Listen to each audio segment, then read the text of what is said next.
আল্লাহ পাকের কোনো শুরু নাই, আল্লাহ পাকের কোনো শেষ নাই। এমন নয় যে আল্লাহ পাক আমাদেরকে সৃষ্টি করে সৃষ্টিকর্তা হয়েছেন, রিজিক দাতা হয়েছেন, পালনকর্তা হয়েছেন, এমন নয়। সৃষ্টি করার আগে থেকেই আল্লাহ পাক সৃষ্টিকর্তা, পালনকর্তা, রিজিক দাতা সবকিছুই ছিলেন। বলেন আল্লাহু আকবার। আল্লাহ পাক একজন, তার কোনো শরীক নাই। আল্লাহ রাব্বুল আলামিনের জ্ঞান অসীম। এটার উদাহরণ হাদিসে দেওয়া হয়েছে এভাবে যে মুসা এবং খিদির আলাইহিস সালাম নৌকায় সফর করছেন, একটা পাখি এসে নদী থেকে এক ফোঁটা পানি খেয়ে চলে গেল। তখন খিদির আলাইহিস সালাম বলছেন, হে মুসা, এই পাখিটা নদী থেকে যতটুকু পানি পান করতে পেরেছে, এই পানিটুকু হচ্ছে পুরো পৃথিবীর সমস্ত মাখলুকের জ্ঞান। আর এই পুরো নদীতে যত পানি আছে, এই সাগরে যত পানি আছে, এগুলো হলো আল্লাহ রাব্বুল আলামিনের জ্ঞান। আমি কি বুঝাতে পারছি ভাই? এখন সেই আল্লাহ রাব্বুল আলামিন যখন কোনো বিষয়কে সত্য বলবেন, সেটা সত্য কিনা আল্লাহ পাক এখন বলছেন, আমি জিন আর মানব জাতিকে শুধু আমার ইবাদত করার জন্য সৃষ্টি করেছি। তার মানে জিন সত্য কিনা? আচ্ছা, একটু বলে দেই, মানুষের মধ্যে যেমন ভালো মন্দ আছে, জিন জাতির মধ্যেও কি আছে? ভালো মন্দ আছে। দুষ্ট জিন মানুষের ক্ষতি করার চেষ্টা করে। কি করে ভাই? এবং দিন দিন কিন্তু এর প্রভাবটা বাড়ছে। তো এখান থেকে বাঁচার জন্য কিছু প্রোটেকশন আগে বলে দেই, তারপর সামনে যাই। প্রত্যেক দিন সকালে এবং সন্ধ্যায় 3 বার করে সূরা ইখলাস পড়বেন। কুল হুয়াল্লাহু আহাদ, আল্লাহুস সামাদ, লাম ইয়ালিদ ওয়া লাম ইউলাদ ওয়া লাম ইয়াকুল লাহু কুফুয়ান আহাদ। সকালে সন্ধ্যায় কয়বার? 3 বার। আর 3 বার পড়বেন সূরা ফালাক, কুল আউযু বিরাব্বিল ফালাক, এই সূরা। আর 3 বার পড়বেন সূরা নাস, কুল আউযু বিরাব্বিন নাস। এটা প্রত্যেক ফরজ নামাজের পর একবার করে পড়বেন আয়াতুল কুরসি। আয়াতুল কুরসি কোন সূরা আছে? কত নম্বর আয়াত? মাশাআল্লাহ, 255। আল্লাহু লা ইলাহা ইল্লা হুয়াল হাইয়ুল কাইয়্যুম, এখান থেকে শেষ পর্যন্ত। আর কি করবেন? রাতের বেলা ঘুমানোর সময় পড়বেন সূরাতুল বাকারা, এর শেষের 2টা বা 3টা আয়াত। লিল্লাহি মা ফিস সামাওয়াতি ওয়া মা ফিল আরদ, এখান থেকে ফানসুরনা আলাল কওমিল কাফিরিন পর্যন্ত। নবী সাল্লাল্লাহু আলাইহি ওয়াসাল্লাম বলেছেন, রাতের বেলা কেউ যদি সূরা বাকারার শেষের এই 2টা 3টা আয়াত পড়ে ঘুমায়, সারা রাত আপনি যদি ইবাদতে থাকতেন যে নেকি পেতেন, এটা পড়ে ঘুমানোর ফলে সেই নেকি পাবেন ইনশাআল্লাহ। এখন বলেন দেখি, কতজনের সূরা বাকারার শেষের 3টা আয়াত মুখস্থ আছে? মাশাআল্লাহ। তো এখন বলেন আমাকে, আল কোরআনের আলো ঘরে ঘরে কি জ্বলবে? বলেন। শোনেন, আমার কথা রাগ করেন না। আমরা তো সবাই চাই যে আল্লাহর কোরআন আল্লাহর জমিনে প্রতিষ্ঠা লাভ করুক, চাই কি না? তাহলে সবার আগে নিজের মধ্যে কোরআন কায়েম করতে হবে। কোথায়? আগে নিজের উপর কোরআন কায়েম করুন, নিজের উপর সুন্নাহ কায়েম করুন, নিজের উপর দিন কায়েম করুন। ইনশাআল্লাহ দিন ঘরে ঘরে পৌঁছে যাবে। প্রত্যেক ঘরের মানুষ এই নিয়াত করতে পারি কি ইনশাআল্লাহ যে আমরা সবাই কোরআন পড়া শিখবো ইনশাআল্লাহ। কোরআনের বাছাই করা কিছু আয়াত অন্তত মুখস্থ করবো ইনশাআল্লাহ। পুরা কোরআন তোমাদেরকে মুখস্থ করতে বলছি না, হয়তো অনেকে পারবে না, যারা পেরেছে তারা সৌভাগ্যবান, আলহামদুলিল্লাহ। কমপক্ষে সূরা বাকারার শেষের 3টা আয়াত পারবো না ভাই? আয়াতুল কুরসি পারবো না? সূরা ফালাক, সূরা নাস, সূরা ইখলাস, সূরা কাফিরুন, সূরা হাশরের শেষের 3টা আয়াত, সূরা কাহাফ এর প্রথম 10 শেষ 10 আয়াত, সূরা কাহাফ প্রথম 10 শেষ 10 আয়াত, সূরা সফফাত এর প্রথম 10 আয়াত, সূরা আর রহমান, সূরা ইয়াসিন, সূরা মুলক। এই যে কমন জিনিসগুলো, এগুলো মুখস্থ করতে পারবো না ভাই ইনশাআল্লাহ? আল্লাহ পাক সবাইকে তৌফিক দান করুন, বলি আমিন। আর এখন যারা বিয়ে শাদী করেন নাই, নিয়াত করেন যে আপনাদের ঘরে যে সন্তান আসবে, আচ্ছা সন্তানের আগে বউয়ে আসে নাকি? আচ্ছা, যারা বিয়ে শাদী করেন নাই নিয়াত করেন, দিনদার, মুত্তাকি, পরহেজগার, কোরআনওয়ালা মেয়ে ছাড়া বিয়ে করার দরকার নেই। বাস বাস বাস বাস বাস। শোনেন, এর মানে এই নয় যে খালি মাদ্রাসার মেয়েদেরকে বিয়ে করবেন, বরং এমন অনেক দিনই বোন আছেন আমাদের স্কুল কলেজ ইউনিভার্সিটিতে পড়েন, তারা অনেক বেশি দিন চর্চা করেন। মাশাআল্লাহ। আমি বলেছি কোরআনওয়ালা দিনদার পর্দাশীল নারী বিয়ে করবেন। এবং দ্বিতীয় নিয়াত করেন, যে সন্তানই হবে কমপক্ষে একটা সন্তানকে হাফেজে কোরআন বানাবেন ইনশাআল্লাহ, একটা সন্তানকে আলেম বানাবেন ইনশাআল্লাহ। আপনার মেয়ে হলে সেই মেয়েকে আয়েশা রাদিয়াল্লাহু আনহার মতো বানান ইনশাআল্লাহ।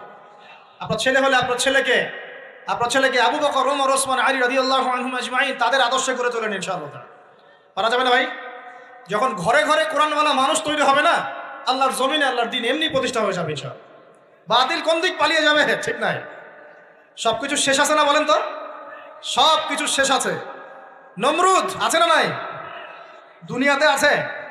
মানুষ তার নামও স্মরণ করে। যখন সে দুনিয়া ছিল মনে হচ্ছিল দুনিয়াটাই তার, তখন মনে হচ্ছিল কি দুনিয়াটাই নমরুদের। ফেরাউন দুনিয়া আছে না নাই? আছে। তার নামও কি মানুষ স্মরণ করে? যখন ফেরাউনের রাজত্ব ছিল, যুগ ছিল, তখন মনে হতো যে পুরো দুনিয়াটাইও। কথা বুঝতে পারছেন না? এরকম প্রত্যেক যুগে যুগে। আজ জাতির নাম শুনেছেন? আজ জাতি এই তাল গাছের সমান লম্বা চওড়া ছিল এক একজন। বিশ্বাস করছেন না? তাল গাছের সমান লম্বা চওড়া ছিল এবং পাহাড় কেটে কেটে তারা বাড়িঘর নির্মাণ করত। তাদের কাছে আল্লাহ পাক নবী হিসেবে পাঠিয়েছিলেন হুদ আলাইহিস সালামকে। কোন নবী? সূরা হুদ পড়ে দেখবেন। আপনি যদি কবিতা, সাহিত্য, ছন্দ এগুলো পছন্দ করেন তাহলে সূরা হুদ আপনার জন্য। সুবহানাল্লাহ। আপনি যদি কবিতা, সাহিত্য, ছন্দ, বালাগাত পছন্দ করেন, সূরা আর রহমান আপনার জন্য, সূরা হুদ আপনার জন্য, সূরা শুআরা এগুলো আপনার জন্য।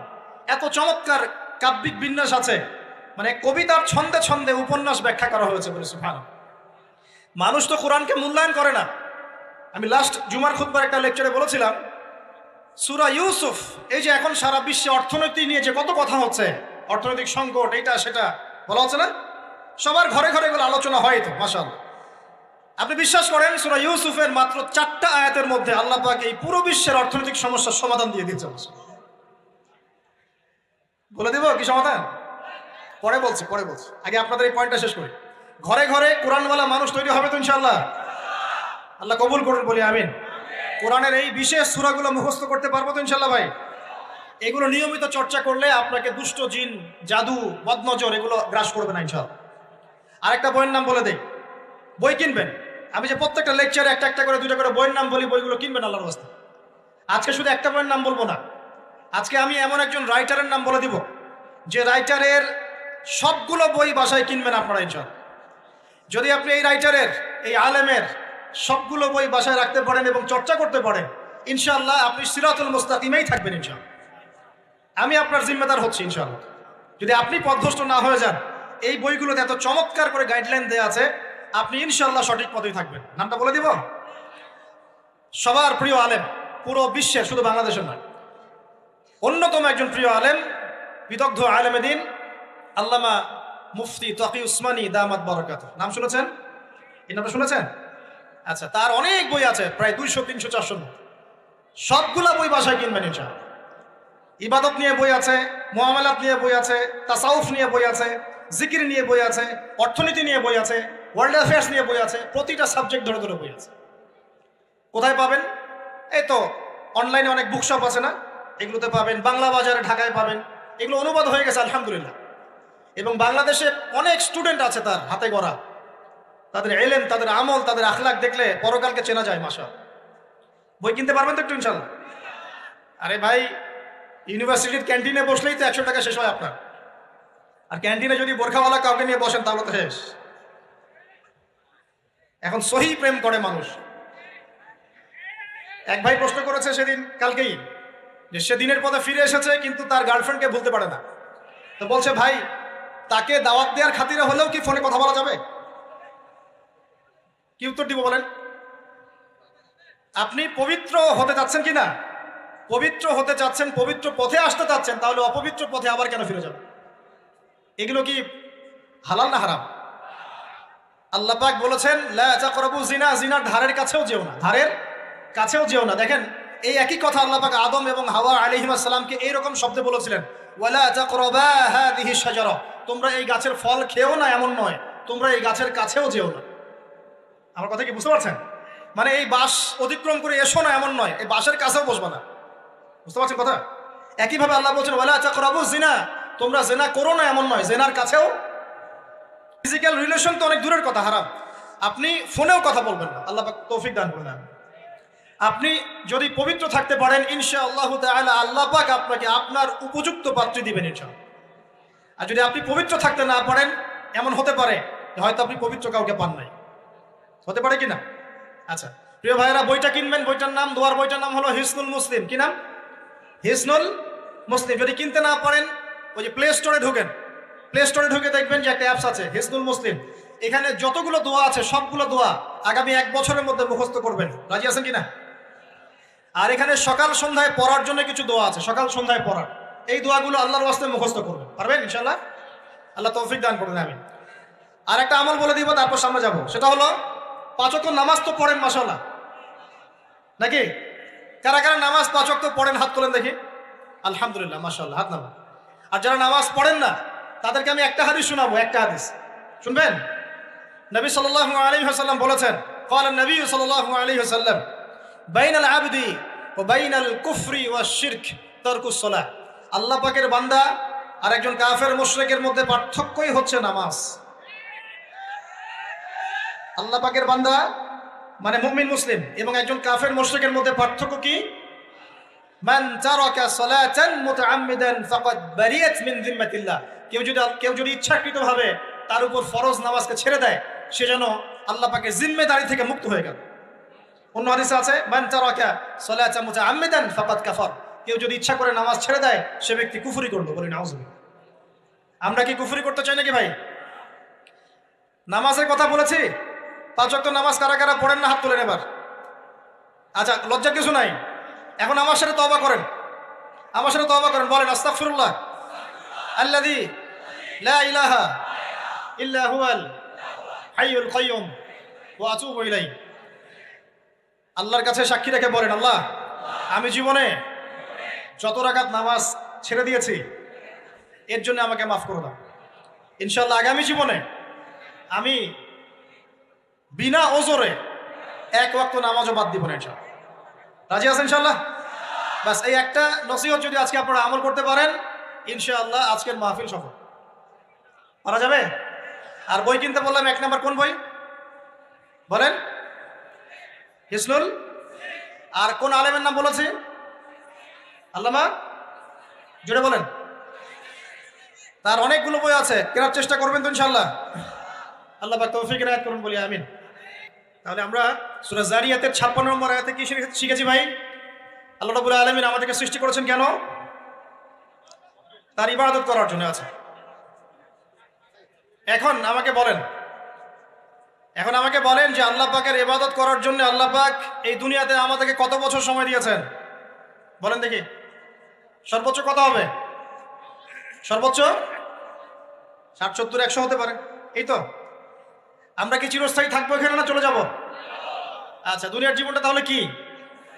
আল্লাহ পাক বলছেন, আল্লাযী খালাকাল মাউতা ওয়াল হায়াতা লিয়াবলুয়াকুম আইয়ুকুম আহসানু আমালা। আল্লাহ পাক জীবন মৃত্যু সৃষ্টি করেছেন কেন? আল্লাহ পাক পরীক্ষা করার জন্য যে এই দুনিয়ার জীবনে আমলে কে শ্রেষ্ঠ, আমলে কে শ্রেষ্ঠ। দুনিয়ার জীবনে আসার উদ্দেশ্য পেয়েছি আল্লাহর ইবাদত করা, এখন পেলাম আল্লাহ জীবন মৃত্যু কেন সৃষ্টি করেছেন? আমলে পরীক্ষা করার জন্য যে কে শ্রেষ্ঠ হচ্ছে। আমাদের উদ্দেশ্য কি? আমাদের উদ্দেশ্য হচ্ছে পুলসিরাত পার হয়ে জান্নাতে যাওয়া। উদ্দেশ্য কি? পুলসিরাত পার হয়ে জান্নাতে যাওয়া। সূরা আলে ইমরানের 185 নম্বর আয়াতে আল্লাহ পাক বলেছেন, কুল্লু নাফসিন যায়িকাতুল মাউত। প্রত্যেকটা নফস মৃত্যুর স্বাদ গ্রহণ করবে, এরপর কিয়ামতের মাঠে তাদের আজর তাদেরকে পূর্ণ মাত্রায় বুঝিয়ে দেওয়া হবে। আল্লাহ পাক বলেন, ফামান যুহজিহা আনিন নারি ওয়া উদখিলাল জান্নাতা ফাকাদ ফাজ। ওই দিন যে ব্যক্তিকে জাহান্নাম থেকে বাঁচানো হবে এবং জান্নাতে প্রবেশ করানো হবে, সেই ব্যক্তি হচ্ছে সফল। কথা ঠিক কিনা? তাহলে উদ্দেশ্য পেলাম তো, আমাদের গন্তব্য পেলাম তো। আমাদের গন্তব্য কি তাহলে? জান্নাত। এখন এই দুনিয়ার জীবনে আমরা সর্বোচ্চ হয়তো 100 বছর বাঁচবো, আল্লাহ ভালো জানেন, তাই তো? এই দুনিয়ার জীবনের এই হায়াতের সবচেয়ে ইম্পর্টেন্ট টাইমটা কোনটা বলেন? সবচেয়ে ইম্পর্টেন্ট টাইম কোনটা? যৌবন কিনা? যৌবন কাকে বলে? যৌবন কাকে বলে? কত বছর থেকে কত বছর পর্যন্ত? 20 থেকে 40 বা 15 থেকে 40 বা 20 থেকে 50, এই তো। আচ্ছা, এই বয়সের মধ্যে কারা কারা আছেন হাত তুলে দেখি। মাশাআল্লাহ, সবাই তো দেখি এই বয়সে, হাত নামান। এখন এই বয়স সম্পর্কে আগে 2টা হাদিস শোনেন, আমার দিকে তাকান, তারপরে আমি বলছি অবস্থা কি, করণীয় কি। আমি বলেছি যুবকদেরকে কিছু নসিহত করবো আজকে, নিয়াত করেছি, ঠিক আছে ভাই? আচ্ছা, যুবকদের সম্পর্কে প্রথম হাদিস, রাসূল সাল্লাল্লাহু আলাইহি ওয়াসাল্লাম বলেছেন, কিয়ামতের মাঠে মানুষ যখন উঠবে, আমরা উঠবো কিনা? আচ্ছা, নাকি উঠবো না? যারা আগুনে পুড়ে গেছে তারা উঠবে কিনা? যারা পানিতে ডুবে গেছে, যাদের লাশও খুঁজে পাওয়া যায় নাই, উঠবে কিনা? উঠবে। আচ্ছা, যখন মানুষ উঠবে তখন তাকে 5টা প্রশ্ন করা হবে। কয়টা ভাই? এই 5টা প্রশ্নের আগে সে তার পা সামনেও ফেলতে পারবে না, পিছনেও ফেলতে পারবে না। আমরা কি একটু চিন্তা করতে পারছি কত ভয়ঙ্কর হবে বিষয়টা?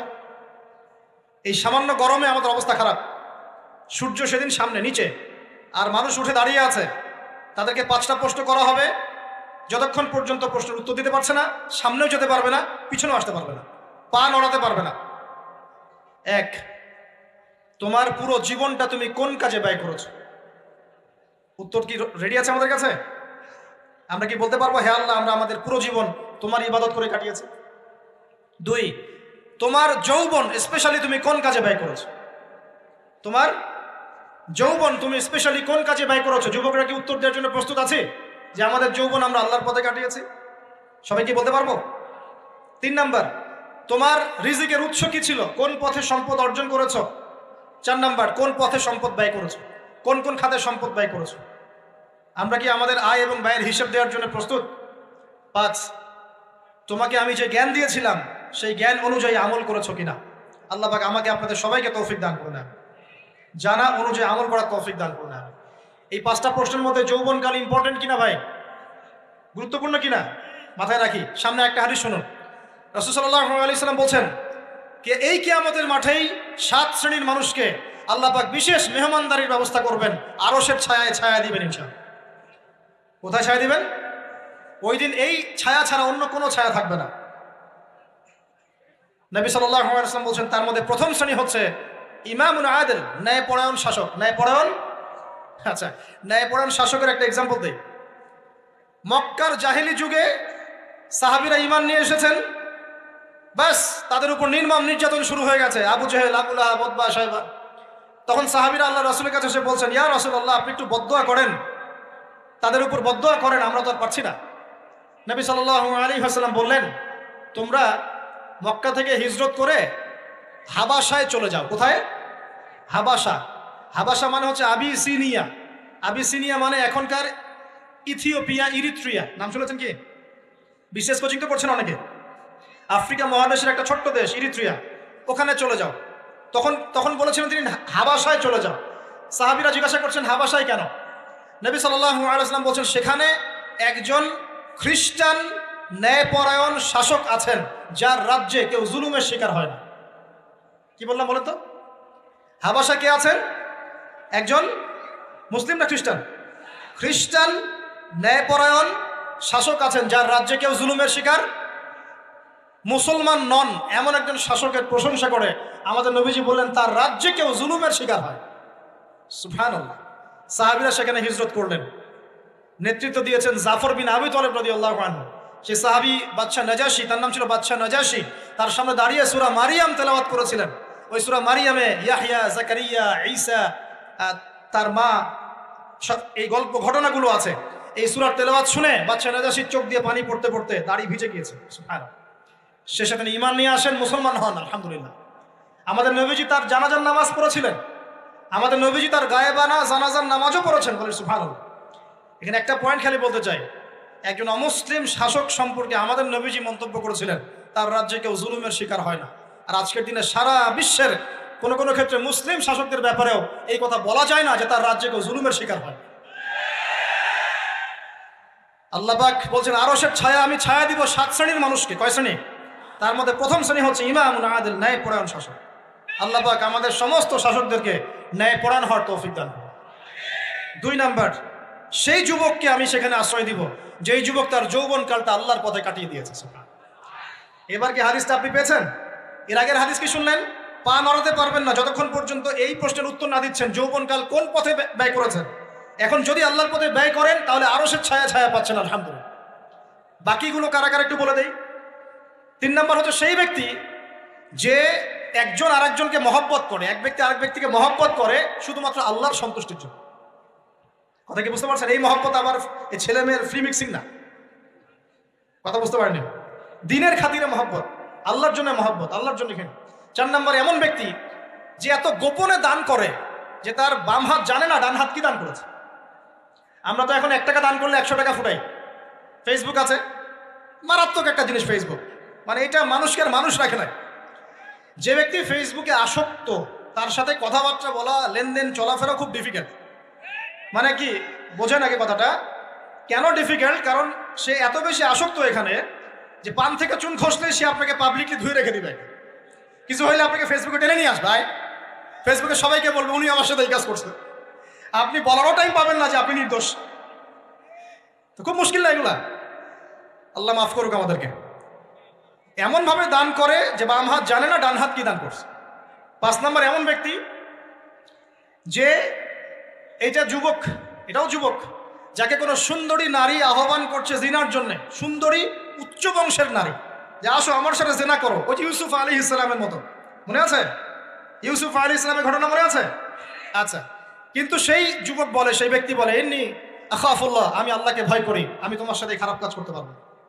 এরকম ছেলে এবং এরকম মেয়ে এখন সমাজে খুঁজে পাওয়া যায়? হাতে গোনা, হাতে গোনা।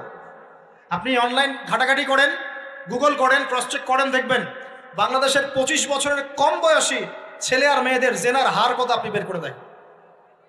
25 বছরের কম যে যুব সমাজ আমাদের সামনে আছে, তাদের মধ্যে কত % যুবক এখন পর্যন্ত ফিজিক্যাল সম্পর্ক করেনি কারোর সাথে, আপনি খুঁজে বের করতে পারেন।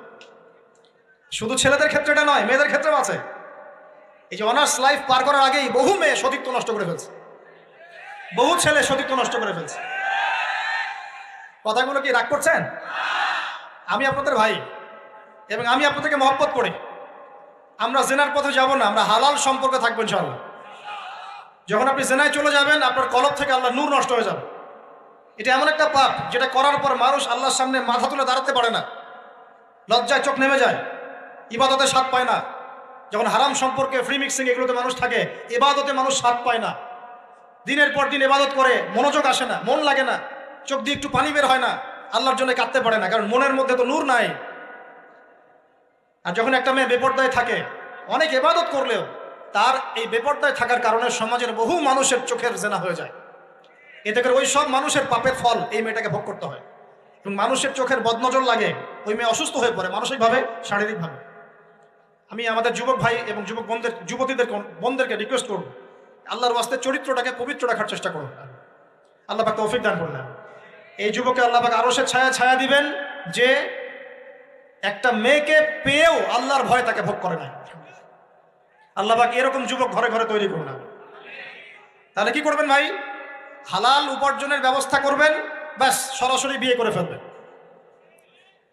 পরিবারকে বোঝানোর চেষ্টা করবেন, না বুঝলে আন্দোলন শুরু করবেন যে আমি জেনা করতে চাই না, আমি বিয়ে করতে চাই, বিয়ে আমার দেওয়ানি লাগবো, এইরকম।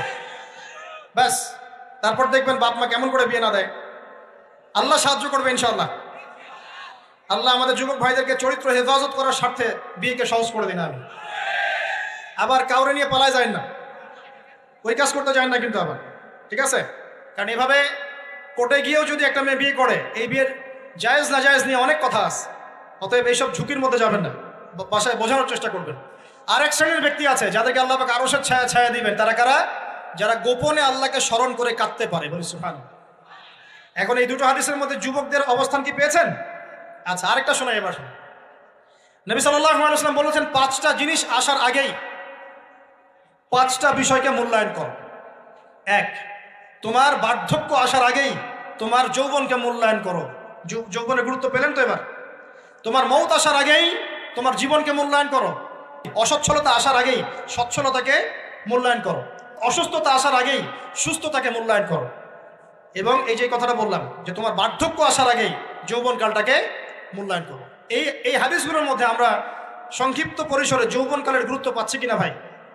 এখন এই যৌবনকালটা আমাদের কাটানো উচিত আল্লাহ পাকের ইবাদতের মধ্য দিয়ে। এই যৌবনকালটা আমাদের কাটানো উচিত কয়েকটা বিষয়ের মধ্য দিয়ে। তার মধ্যে আমি 10টা পয়েন্ট আপনাকে বলবো। কয়টা ভাই? 10টা। 1, এই যৌবনকালে সবার আগে আমাদের কর্তব্য হচ্ছে দ্বীনের ইলম অর্জন করা। কি করা ভাই? দ্বীনের ইলম অর্জন বলতে আমি কি বোঝাচ্ছি? দ্বীনি ইলম অর্জন বলতে আপনাকে আমি বোঝাচ্ছি যে কমপক্ষে কোরআনটুকু তেলাওয়াত করতে শিখুন, হাদিসগুলো পড়তে শিখুন, ইসলামী বইপত্র পড়াশোনা করুন, পাশাপাশি জেনারেল সাবজেক্টগুলো পড়াশোনা করুন। এদিকে আপনি এগিয়ে যান, এদিকেও এগিয়ে যান, দুই দিকে আগাতে থাকেন। এর পাশাপাশি বরেণ্য ওলামায়ে কেরামদের সোহবতে থাকার চেষ্টা করেন। যারা রিনাউন্ড এবং বরেণ্য ওলামায়ে কেরাম, তাদের সোহবতে থাকার চেষ্টা করেন। ইলম অর্জনের অনেক ধাপ আছে। শুরু করেন কোরআন তেলাওয়াত দিয়ে, তারপরে আস্তে আস্তে হাদিসে যান, কোরআনের তাফসিরে যান, ইতিহাস পড়েন, ইসলামের ইতিহাস পড়েন, ইসলামিক অর্থনীতি পড়েন, রাসূলের জীবনী সিরাত পড়ে দেখেন, ইসলামিক ফিকের বইগুলো পড়ে দেখেন। আস্তে আস্তে গ্র্যাজুয়ালি আপনি সামনে যাবেন। এই সিলেবাসটা আপনি কোত্থেকে পাবেন? এই সিলেবাসটা দেখবেন প্রত্যেক জেলায় জেলায় বরেণ্য কওমি ওলামায়ে কেরাম আছেন না, তাদের সাথে পরামর্শ করবেন, আপনাকে সুন্দর সিলেবাস করে দিবে ইনশাআল্লাহ। এইভাবে আপনি পড়াশোনা করবেন এবং ওস্তাদের সাথে থেকে পড়াশোনা করবেন। একা একা সব কিছু করা যায়? একা একা সব কিছু করা যায় না। একটা সিলসিলা লাগে, একটা ওস্তাদের সোহবত লাগে, নাকি? একা একা কি কোরআন সুন্নাহ সব বুঝে ফেলতে পারবেন আপনি? তাই মনে হয়? কখনোই না। অতএব বরেণ্য আলেমদের সোহবত লাগবে, আবার আপনার চেষ্টাও লাগবে। আল্লাহ পাক তৌফিক দান করুন। এই যৌবনকালের প্রথম কাজ কি ভাই? ইলম অর্জন করা। 2 নম্বর, এই যৌবনকালে আমরা যে পরিমাণ ফিজিক্যালি ফিট থাকি, শরীরে শক্তি থাকে, উদ্যম থাকে, আমাদের বয়সটা 40-50 হয়ে গেলে সেটা থাকবে না। থাকবে? অতএব এই যৌবনকালে বেশি বেশি ইবাদত করতে থাকেন। আল্লাহ পাক তৌফিক দান করুন।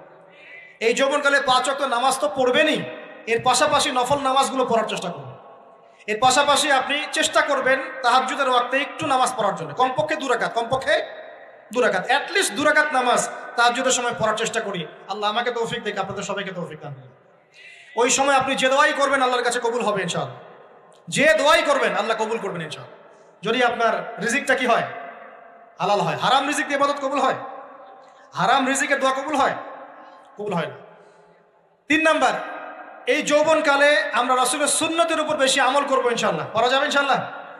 তাহলে নিয়াত করতে পারি যে ইনশাআল্লাহ চেহারাগুলো পরিবর্তন হবে। চেহারা পরিবর্তন মানে কি? হ্যাঁ, রাখা যাবে না? এখনো গজায় নাই। প্রত্যেক সপ্তাহে আপনাকে নবীর সুন্নতের উপর এরকম করে কুরবানি এবং জবাই করতে কে বলেছে? নবী সাল্লাল্লাহু আলাইহি ওয়াসাল্লামের সুন্নতকে জবাই করাটা কি ভালো কাজ? হ্যাঁ বলেন তো। আমরা তো এমন অনেক নাপিত ভাইদেরকে চিনি যারা এই ধরনের বক্তব্যগুলো শুনে আলহামদুলিল্লাহ জীবন পরিবর্তন করেছেন। তার দোকানে লিখে দিয়েছেন এখানে চুল কাটা হয়, দাড়ি শেভ করা হয় না। খুশি হন নাই? মুসলিমদের কথা বলছি, অমুসলিমদেরকে নিয়ে আমাদের চিন্তা নাই তো? চিন্তা আছে? একটা কথা মনে রাখবেন, একটু কথাটা মনের কান দিয়ে শোনেন। দাড়ি হচ্ছে একমাত্র ভিজিবল সুন্নত। দাড়ি হচ্ছে একমাত্র ভিজিবল সুন্নত। ভিজিবল মানে কি? যা দেখা যায়। দাড়ি একমাত্র ভিজিবল সুন্নত, দৃশ্যমান সুন্নত, যেটা নিয়ে আপনি আমি কবরে যাবো ইনশাআল্লাহ। আর কোনো সাইন দেখে বোঝার বুদ্ধি নাই এই ব্যক্তি কত বড় মুসলিম, কত বড় সুন্নতের পাবন ছিল। খালি কপালের সেজদার দাগ আর চেহারার দাড়ি বাকি থাকবে। কথা বুঝতে পারছেন ভাই? নিয়াত করা যায় একটু দাড়ি ছেড়ে দিব, নাকি দাড়ি রাখলে চাকরি পাবেন না? দাড়ি রাখলে মেয়ে দিবে না নাকি? তো যে মেয়ে দাড়ি রাখলে বিয়ে করতে চায় না তাকে বিয়ে করারও দরকার নাই। আর দাড়ি রাখলে যে চাকরি আপনাকে ছাড়তে হবে চাকরিও করার দরকার নেই। চাকরির মধ্যে সব রিজিক আপনার মনে হয়? রিজিকের সবচেয়ে বড় অংশ আছে কিসের মধ্যে? বিজনেসের মধ্যে। যারা বিজনেস করে তাদের আন্ডারেই লক্ষ লক্ষ মানুষ চাকরি করে। বাংলাদেশের যে ইকোনমিক সিস্টেম, এই ইকোনমিক সিস্টেমের মূলে কারা জানেন? ব্যবসায়ীরা। কারা? বড় বড় ব্যবসায়ীরা। এমন অনেক ব্যবসায়ী আছেন যাদের একজনের জাকাতের টাকা দিয়ে একটা গ্রামের মানুষকে খাওয়ানো যায়। বিশ্বাস করছেন না? ইকোনমিক তো আমার সাবজেক্ট, আমরা পড়েছি এগুলো, পড়াশোনা করেন দেখেন। বিজনেস, এরপরে আছে ক্রিয়েটিভ কোনো প্রজেক্ট, এমন কোনো প্রজেক্ট যেটা এখন পর্যন্ত কেউ লঞ্চ করে নাই। এখন অনলাইনে অনেকে আয় করেন না, আজকে থেকে 20 বছর আগে মানুষ এটা করেছিল। এখন অনেক মানুষ বাহির থেকে পড়াশোনা করে দেশে এসে এই যে ডেইরি প্রজেক্ট করছে, পোলট্রি করছে, নতুন নতুন অনেক প্রজেক্ট করছে না? কৃষিভিত্তিক অনেক কাজ করছে। তারা কি সচ্ছল না? আমি একজন ভাইয়ের কথা জানি, যিনি আলহামদুলিল্লাহ আল্লাহর এই অধম বান্দার ওয়াজ শুনে সুদের চাকরি ছেড়ে দিয়েছিলেন। চাকরি ছেড়ে দিয়ে তিনি চায়ের বিজনেস শুরু করে, চায়ের বিজনেস। তো ইদানিং জানলাম তিনি এখন মানুষকে টাকা ধার দেন। মাশাআল্লাহ, তিনি এখন মানুষকে টাকা ধার দেন চায়ের ব্যবসা করেই। আর আমাকে তো এখনো মানুষের কাছে হাত পাততে হচ্ছে। কথা বুঝতে পারেন নাই? আল্লাহ পাক তাকে সুদ ছেড়ে দেওয়ার জন্য সচ্ছল করে দিয়েছেন। এই ওসিলা দিয়েই তিনি সচ্ছল হয়েছেন আলহামদুলিল্লাহ। রিজিক কার হাতে? এটা বিশ্বাস করেন, রিজিক আল্লাহর হাতেই। আল্লাহ পাক চাইলে আপনাকে বেহিসাব রিজিক দিবেন ইনশাআল্লাহ। অতএব সুন্নতকে বিসর্জন দিয়ে নয়, সুন্নতে থাকেন, আল্লাহ পথ খুলে দিবেন ইনশাআল্লাহ। আল্লাহ পাক তৌফিক দান করুন। যুবক ভাইদেরকে বলছিলাম, তাহলে প্রথম কাজ আমাদের ইলম অর্জন করা। তারপরে কি ভাই? নামাজের পাবন্দ হওয়া, আর নামাজ ফরজের পাশাপাশি নফলগুলোও চর্চা করা। 3 নম্বর বলেছি রাসূলের সুন্নতের উপর একদম ইস্তেকামা, দৃঢ়ভাবে আমল করা। আর সুন্নত শিখতে হলেই তো 3 দিনের জন্য বেরিয়ে যান, 7 দিনের জন্য, 40 দিনের জন্য বেরিয়ে যান। সুন্নত শিখিয়ে আপনাকে বাসায় পাঠাই দেবে ইনশাআল্লাহ। পড়াবে না? অনেক মানুষ মনে করে যে তাদের ওখানে গেলে আমার আকীদা নষ্ট হয়ে যাবে। হ্যাঁ, তাই না? তারা বিভ্রান্ত। হ্যাঁ, নাউজুবিল্লাহ। স্বপ্নে পাওয়া ধর্ম, অনেকে টিটকারি মারে, স্বপ্নে পাওয়া ধর্ম। এইসব ব্যঙ্গের ছাতার মতো আদর্শের দিকে মুখ ফিরাবেন না। মাকবুল জামাআত, যেগুলো মাকবুল মাকবুল জামায়, ক্লাসিক্যাল ইসলাম এর মধ্যে থাকেন, আপনি বিভ্রান্ত হবেন না। তারা আপনাকে কখনো খারাপ কাজে আদেশ করেছে? কত চোর ডাকাত মদখোর মানুষ সেখানে গিয়ে 5 ওয়াক্ত নামাজি হয়ে গেছে, সুদের ব্যবসা ছেড়ে দিয়েছে, মাদক ছেড়ে দিয়েছে, আল্লাহর ওলি হয়ে গেছে, আলহামদুলিল্লাহ। তো আপনাকে তারা সুন্নত শিখিয়ে বাসায় পাঠিয়ে দিবে। এছাড়া আপনি অন্যভাবে শিখতে চলে শিখবেন, সমস্যা কি? যদি মাদ্রাসায় পড়ার তৌফিক থাকে তাহলে পড়বেন। সবাই কি মাদ্রাসায় পড়ার তৌফিক পাবে? পাবে না। নিঃসন্দেহে কিছু মানুষ তৌফিক পাবে, কিছু মানুষ হয়তো পাবে না। যারা পাবে না তারা দিন শিখবে কিভাবে? এভাবেই তো শিখবে। সুন্নতের উপর আমল করতে হবে, এটা সবচেয়ে বড় কথা। আল্লাহ পাক আমাদের সবাইকে সুন্নাহর উপর আমল করার তৌফিক দান করুন। 4 নম্বর, ভাই, যৌবনকালে আমরা আমাদের সময়গুলোকে মূল্যায়ন করবো ইনশাআল্লাহ। কথা বুঝতে পারছি ভাই? সময় মূল্যায়ন কেমন? আপনার দিন রাতের একটা রুটিন থাকবে, এলোমেলো লাইফ লিড করবেন না। এই যে আমরা, আল্লাহ মাফ করুক, আমরা এখন 3টায় 2টায় 4টায় ঘুমাই, 12টা 1টা 2টায় উঠি, নাউজুবিল্লাহ। এতে করে কি আমাদের রুটিন লাইফটা ঠিক আছে? আমাদের খাওয়ার ঠিক নাই, আমাদের ঘুমের ঠিক নাই, আমাদের মানে খাবারের যে অভ্যাস, খাদ্যাভ্যাসও ঠিক নাই। আমরা একটু খেলাধুলা আগে করতাম, সেটাও এখন করি না। সারাদিন ফোন নিয়ে বসে থাকি, আর এই যে ইউটিউব ফেসবুকে বসে থাকি। গোল হয়ে বসে লুডো খেলে, গোল হয়ে কি করে? লুডো খেলে, অনলাইনে গেমস খেলে, অনলাইনে পাবজি খেলে, ফ্রি ফায়ার খেলে। আগে তো তাও ছেলে পেলে একটু ফুটবল খেলতো, ক্রিকেট খেলতো, আমরাও তো খেলেছি। ওই সময় তাও আলহামদুলিল্লাহ আমাদের ফিজিক্যাল ফিটনেস অনেক ভালো ছিল। এখন ওগুলো বাদ দিয়ে যে মানুষ পর্নোগ্রাফি দেখছে, লুডো খেলছে, পাবজি খেলছে, ফ্রি ফায়ার খেলছে, সারাদিন অনলাইনে বসে অথর্বর মধ্যে বসে আছে, এটা কি ভালো হচ্ছে? এই জন্য অ্যাটলিস্ট ফজরের নামাজ পড়ে জিকির আজগার করে পড়াশোনা করে আধা ঘন্টা 1 ঘন্টা একটু খেলাধুলা করলে কি সমস্যা? একটু ফুটবল খেলেন, দৌড়াদৌড়ি করেন, জগিং করেন, একটু ব্যায়াম করেন। আল্লাহ পাক আপনাদের যৌবনে বরকত দান করুন, আমিন। এই কাজগুলো করতে হবে কিনা? ভালো না খারাপ? করেন। আর নিয়মতান্ত্রিক লাইফ লিড করবো আমরা। নিয়মতান্ত্রিক, আমার জীবনে একটা রুটিন থাকবে, এই রুটিনের বাইরে যাব না। পড়াশোনার রুটিন থাকবে, খেলার বা এক্সারসাইজ রুটিন থাকবে, খাওয়া দাওয়ার রুটিন থাকবে, দাওয়ার রুটিন থাকবে, আমি আলেমুল আমাদের কাছে যাবো, এই রুটিন থাকবে। একটা রুটিন লাইফ লিড করবেন, এলোমেলো জীবনযাপন করবেন না। আল্লাহ পাক আমাকে তৌফিক দান করুন, আপনাদের সবাইকে তৌফিক দান করুন। কয়টা বলেছি ভাই? বলেন। 6 নাম্বার, যৌবনকালে সবচেয়ে বেশি বেঁচে থাকবো নারীর ফিতনা থেকে। কি থেকে ভাই? যৌবনকালে সবচেয়ে বেশি বেঁচে থাকবো কি থেকে? একটা হাদিস বলি, নবী সাল্লাল্লাহু আলাইহি ওয়াসাল্লাম বলেছেন, মা তারাকতু বা'দি ফিতনাতান আদাররু আলা রিজালি মিনান নিসা। আমি আমার পরে, নবীজি বলছেন, আমি আমার পরে পুরুষদের জন্য নারীদের চেয়ে ভয়ঙ্কর কোনো ফিতনা রেখে যাই নাই। কেমন ফিতনা? আপনি একটু অনেস্টলি বলেন তো দেখি, যে আমরা যারা পর্নোগ্রাফিতে টুকটাক আসক্ত বা এ ধরনের অনলাইনে বা অফলাইনে এই ধরনের হারাম সম্পর্কের সাথে আছি, মন থেকে কি আপনি ফিল করেন যে আল্লাহ আপনার সাথে আছেন? বলেন তো দেখি, অনেস্টলি বলেন। আপনি যখন নামাজ পড়ে বাসায় ফিরে যান, ফিরে যেতে যেতে যদি আপনার চোখে খারাপ কিছু পড়ে, আপনার মনের নূরটা নষ্ট হয়, আপনি বুঝতে পারেন না? বুঝতে পারেন না? যখন আপনি এরকম হারাম কোনো সম্পর্কে আছেন, নাউজুবিল্লাহ, আপনার মনটা যে শক্ত হয়ে গেছে, আপনি বুঝতে পারেন না? আল্লাহর ওয়াস্তে নারী জাতির ফিতনা থেকে সর্বোচ্চ দূরত্ব অবলম্বন করবেন। আল্লাহ পাক তৌফিক দান করবেন। কি করবো তাহলে আমরা? ওই যে বলেছি, হালাল সম্পর্ক করতে পারলে হালাল, যদি করতে না পারি সবর করবেন। কি করবেন? সবর করবেন, ভালো কাজে ব্যস্ত থাকবেন, বেশি বেশি রোজা রাখবেন। কি করবেন? বেশি বেশি রোজা রাখবেন। সোমবারে রোজা রাখবেন, বৃহস্পতিবারে রোজা রাখবেন। এভাবে আপনি আপনার জীবনটা গুছিয়ে নেন, আল্লাহ পাক প্রবৃত্তিকে নিয়ন্ত্রণ করার ক্ষমতা দিবেন ইনশাআল্লাহ। এরপরেও যদি ভুল হয়ে যায়, হতে পারে এই যুগটা ফিতনার যুগ, চরম ফিতনার যুগ। যদি কোনো ভুল হয়ে যায়, খবরদার আপনি হতাশ হবেন না। ভুল হয়ে গেলে কখনো হতাশ হবেন না। হতাশা শয়তানের পক্ষ থেকে আসে, কখনো হতাশ হবেন না। দেন ওযু করে জায়নামাজে দাঁড়িয়ে 2 রাকাত নামাজ পড়ে আল্লাহকে বলবেন, আল্লাহ আমার ভুল হয়ে গেছে, আমাকে মাফ করে দাও। পারা যাবে ইনশাআল্লাহ। জীবনে কখনো হতাশ হবেন না। জীবনে যাই হয়ে যাক না কেন, কখনো হতাশ হবেন না। মনে রাখবেন, আল্লাহ আপনার রব, আল্লাহ আপনার সাথে আছেন ইনশাআল্লাহ। অতএব নারীর ফিতনা থেকে নিজেকে বাঁচিয়ে রাখার চেষ্টা করুন, আল্লাহ পাক তৌফিক এনায়েত করুন। 7 নাম্বারটা হচ্ছে, এই সমাজ আপনাকে যেভাবে শেখায়, কিভাবে শেখায়? এই যে স্কুল, কলেজ, ইউনিভার্সিটি, চাকরি, বিয়ে, সন্তান প্রতিপালন, আর তারপর ইন্না লিল্লাহি ওয়া ইন্না ইলাইহি রাজিউন, এই তো শেখায় নাকি? সবসময় মনে রাখবেন যে আল্লাহ রাব্বুল আলামিনের পরিকল্পনাই আপনার উপরে সবচেয়ে বেশি অগ্রাধিকার যোগ্য, সমাজের পরিকল্পনা নয়। পরিবার আপনাকে চাপ দিচ্ছে, চাকরি পাস না, পড়াশোনা করিস না, হ্যাঁ পড়াশোনায় কেন তুই 80 নম্বর পাইলি না, কেন চান্স পেলি না, কবে চাকরি পাবি, কবে আমাদেরকে দেখবি, খাওয়াবি, পড়াবি, এই যে চাপগুলো চারপাশ থেকে আসে কিনা। অনেক যুবক দেখা যায় মাদকাসক্ত হয়, অনেকে দেখা যায় আত্মহত্যা করছে ইদানিং, করছে কিনা ভাই?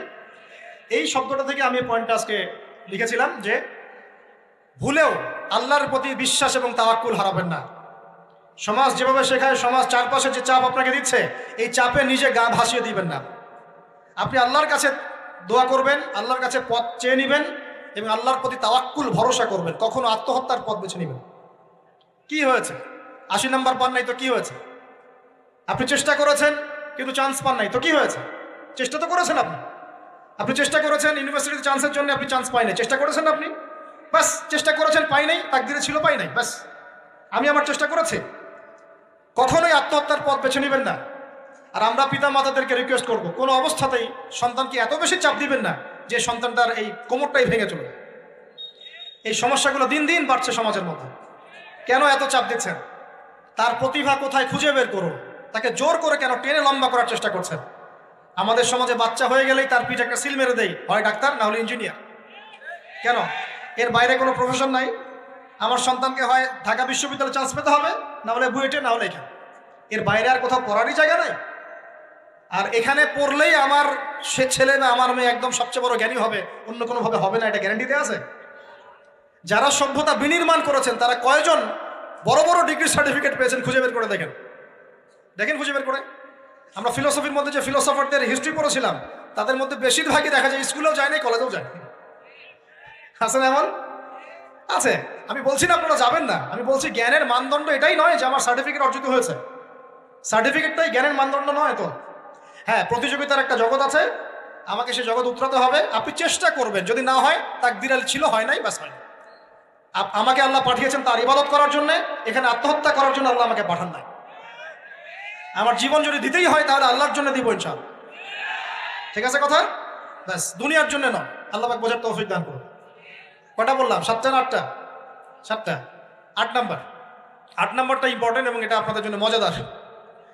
সেটা হলো 8 নাম্বারটা বেশি ইম্পর্টেন্ট। এটা হচ্ছে দিনের পথে চলার ক্ষেত্রে আপনি অনেক রকম মতবাদ পাবেন সামনে। কেউ বলবে আমারটা সঠিক, কেউ বলবে না ওরটা নয়, আমারটা সঠিক, কেউ বলবে না আমার দলটা সঠিক, কেউ বলবে না ওর সংগঠন সঠিক। এগুলো আপনার কান ভারী করে ফেলবে একদম। তখন মনে হবে যে আগেই ভালো ছিলাম রে ভাই, নামাজ পড়তাম না, এখন নামাজ পড়া শুরু করে দেখলাম যে আরে হাতটা বাঁধবো কোথায়, এটাই তো ফিক্স করতে পারতেছি না। এখন আমার কিছু তো অভিজ্ঞতা আছে ভাই, নাকি ভাই? ওর আলোকে একটা কথা বল, সেটা হলো সমাজে কিছু ইখতিলাফি মাসআলা আছে, এই মাসআলাগুলো কানেও ঢুকাবেন না। আপনি ইবাদতের মধ্য দিয়ে আল্লাহকে পাওয়ার চেষ্টা করুন। এবং চিরায়ত একটা ইসলাম আমরা ফলো করছি না? এই ইসলামের মধ্যে এমন কিছু নাই যেটা আপনাকে জাহান্নামে নিয়ে যাবে, এমন কিছু নাই। হ্যাঁ, প্রত্যেকটা ঘরানার মধ্যে কিছু বিভ্রান্ত মানুষ থাকতে পারে। এমন কিছু মানুষ এমন আমল করছে যে আমলটা হয়তো কোরআন এবং হাদিসে নাই। এটা তার সমস্যা, কোরআন সুন্নাহর সমস্যা নয়। কথা বুঝতে পারছেন? এটা তার সমস্যা, সেই বেদাতটা করছে, সেই শিরকটা করছে। তার মানে এই নয় যে কোরআন হাদিস আমাকে শিরক শিখিয়েছে, বেদাত শিখিয়েছে। কোরআন এবং হাদিসে যেটা আছে এটা সুন্দর এবং এটা চিরায়ত একটা ক্লাসিক্যাল ইসলাম আমাদের কন্টিনেন্টে আছে, বাংলাদেশেও আছে। এখানে থাকলে আপনি বিভ্রান্ত হবেন না ইনশাআল্লাহ তাআলা। বরেণ্য ওলামায়ে কেরামদের কাছে গিয়ে অন্তত একজন হকপন্থী আলেমের সাথে পরামর্শ করে আপনি আমল করার চেষ্টা করুন। আর যে বিষয়গুলো নিয়ে ইখতিলাফ আছে এগুলো নিয়ে সমাজে মতপার্থক্য সৃষ্টি করে সমাজটাকে বিভক্ত করতে যায় না। আল্লাহর ওয়াস্তে মসজিদ ভাগ করতে যায় না, সমাজকে ভাগ করতে যায় না। জাতিগত ঐক্যটা রক্ষা করেন, আল্লাহ পাক বোঝার তৌফিক দান। আর যদি মানুষের মধ্যে খারাপ কিছু দেখি, ওই খারাপ কিছু বিষয়টা আমি এড়িয়ে যাবো ইনশাআল্লাহ। আর কোনটা ভালো কোনটা খারাপ আমি বুঝবো কিভাবে? আমি 10 জন আলেমের সাথে পরামর্শ করবো, বাস। আমি এত বড় আলেম নই, তাহলে আমি 10 জন আলেমের সাথে পরামর্শ করবো যে হুজুর এই বিষয়টা চলছে, এটা সম্পর্কে আসলে বিষয়টা কি। একটা ঘরানার দিকে কখনো আপনি সাম্প্রদায়িকভাবে বায়াস্ট হয়ে যাবেন না। আপনি আপনার চিন্তাটাকে লিবারেল রাখবেন, হকটা যেখানে পাবো সেটা নিব ইনশাআল্লাহ। এমন নয় যে উনি বলেছেন বলেই হক, আর কারোটা নিব না, ওনারটাই নিব, এভাবে চিন্তা করবেন না। হক যেখানে আছে সেখানে যাবেন আপনি ইনশাআল্লাহ। আল্লাহ পাক আমাদেরকে বোঝার তৌফিক দান করুন। আর যে ইখতিলাফগুলো আছে এগুলো নিয়ে সমাজকে বিভক্ত করতে যায় না, মতানৈক্য নিয়েই ঐক্য হবে ইনশাআল্লাহ তাআলা। আল্লাহ পাক আমাদেরকে এই কথাটা বোঝার তৌফিক দান। আর শেষের দুটো হলো যৌবনকালে আমরা আমাদের পরবর্তী জীবনের প্রস্তুতি গ্রহণ করবো ইনশাআল্লাহ। কারণ বার্ধক্যের জীবনে আপনি কিন্তু এই কাজগুলো এখন করতে পারছেন, সেগুলো পরে পারবেন না। অতএব এই সময়ই আপনি আপনার রিজিকের একটা অংশ সঞ্চয় করার চেষ্টা করুন, কিছু সাস্টেইনেবল অ্যাসেট করার চেষ্টা করুন, যাতে পরবর্তী বয়সে গিয়ে আপনাকে দিনের দিকে কাজ করার জন্য দুনিয়ার ফিতনায় পড়তে না হয়। আল্লাহ পাক আপনাদেরকে হালাল রিজিকের ব্যবস্থা করে দিন, আমি দোয়া করি আল্লাহুম্মা আমিন। আর সবশেষ যেটা বলতে চাচ্ছিলাম, দেখুন যৌবনকালে আমরা যা করতে পারবো অন্য সময় পারি না, তাই এই যৌবনেই ইলম অর্জন করে আল্লাহ পাকের দ্বীনের এই দাওয়াতের মেহনত আমরা শহরে শহরে, গ্রামে গঞ্জে, জেলায় উপজেলায়, প্রত্যন্ত অঞ্চলে সমস্ত জায়গায় পৌঁছে দিব ইনশাআল্লাহ। যৌবনকালে আমরা বেশি বেশি দাওয়াতি কাজ করার চেষ্টা করবো, আল্লাহ পাক তৌফিক দান করুন। যতটুকু জানেন, আপনি এতটুকু জানেন না যে নামাজ পড়তে হয় 5 ওয়াক্ত, তাহলে নিজে পড়েন, মানুষকে নামাজের দাওয়াত দেন। আপনি এতটুকু জানেন না যে ভাই সুদ খাওয়া হারাম, জানেন কি না ভাই? ব্যাস আপনি মানুষকে বলেন যে ভাই হালাল খাই, সুদ না খাই।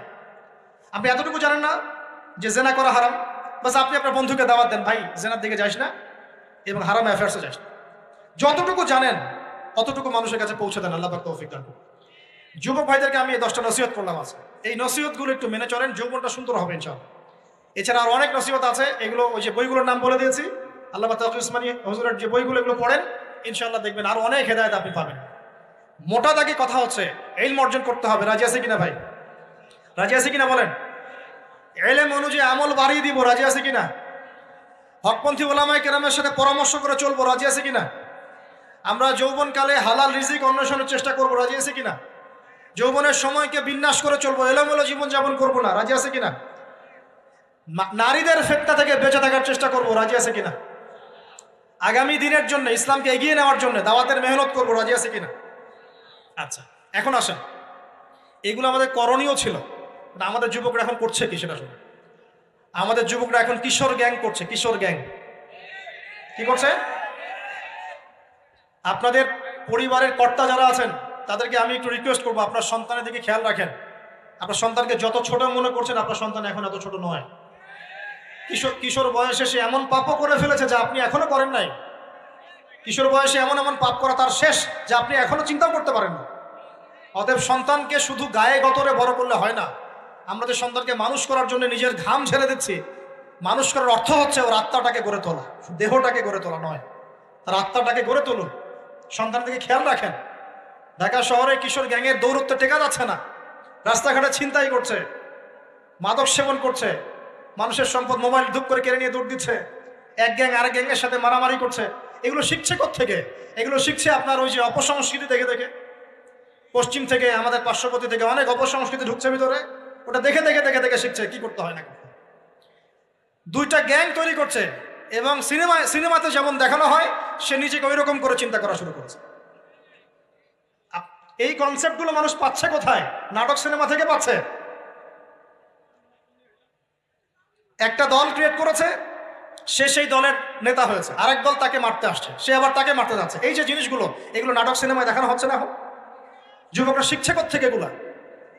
বাংলাদেশের মেয়েদেরকে একসময় শেখানো হয়েছে তুমি সুন্দর না, তুমি কি না, তাদের মনে ঢোকান তুমি সুন্দর না, আরো সুন্দর হতে চাও, আরো সুন্দর হতে চাও, এই ক্রিম মাখো, সুন্দর হয়ে যাও। এই একটা কনসেপ্ট ঢুকিয়ে দিয়েছে মাথায়, তুমি সুন্দর না, তোমাকে আরো সুন্দর হতে হবে। আল্লাহ তোমাকে যে সৌন্দর্য দিয়েছেন এটা যথেষ্ট না, অন্যরা আরো অনেক বেশি সুন্দর, তুমি সুন্দর না, এই ক্রিম মাখো, সুন্দর হবে।